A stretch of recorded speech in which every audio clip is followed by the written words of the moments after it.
دا عبدالله ظهیر دی کوم چې قدرتي ښکلا خوښوي همدې قدرتي ښکلا کې اضافه کول لپاره په هر سپرلي موسم کې کور او پټیو کې قسمه قسم بوټي لګوي دوی هغو بوټو خدمت کوي او د ژوند لپاره یې ډېر مهم ګڼي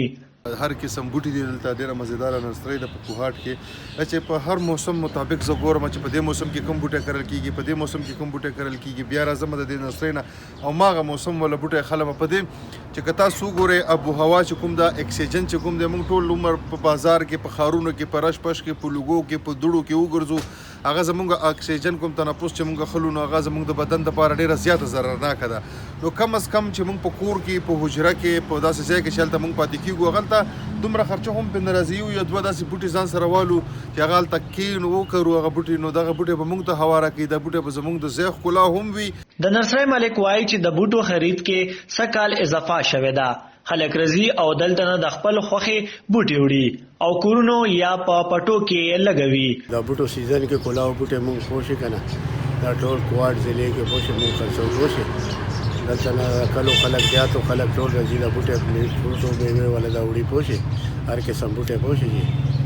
کوم بوټي تاسو سره ډېر دی سر مو سره د ټایم کې میوې بوټي سیزن لګلې کم میوې ولا کم بوټي دي میوې والا سره میوې کې مالټا شو نیمبو شو کینو شو امرود شو بلوچا خرمالۍ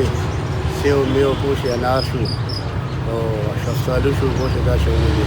اګریکلچر افسر کوهاټ وینا دا چې موږ په دې موسم کې د بوټو لګول لپاره نوې منصوبې راوړو موږ ځینې بوټي مفت خلکو ته ورکو او بیا ځینې په سرکاري قیمت ورکو زمیندار ته مونږه دا درخواست چې هر قسم دوايانې یا هر قسم زرعي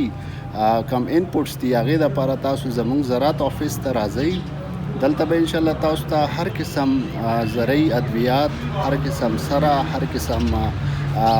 مشورې دا به تاسو ته انشاءالله په نهایت ښه طریقې سره زموږ سټاف دی کوآپریټیو دی نو تاسو سره به انشاءالله ملاویږي او موږ هم کوشش وي چې موږ زمیندارانو ته په هغې ډور سټیپ باندې هر یو هغه فیسیلیټي هغه موږ ور ورسوو خلک وایي چې بوټو نه بغیر د انسان ژوند ممکن نه دی بوټي د بیماریانو ختمه کوي او راتلونکي نسل خطرناک ماحولیاتي بدلون نه بچ کوي علیشان کاکا خیل سنو پښتونخوا ټل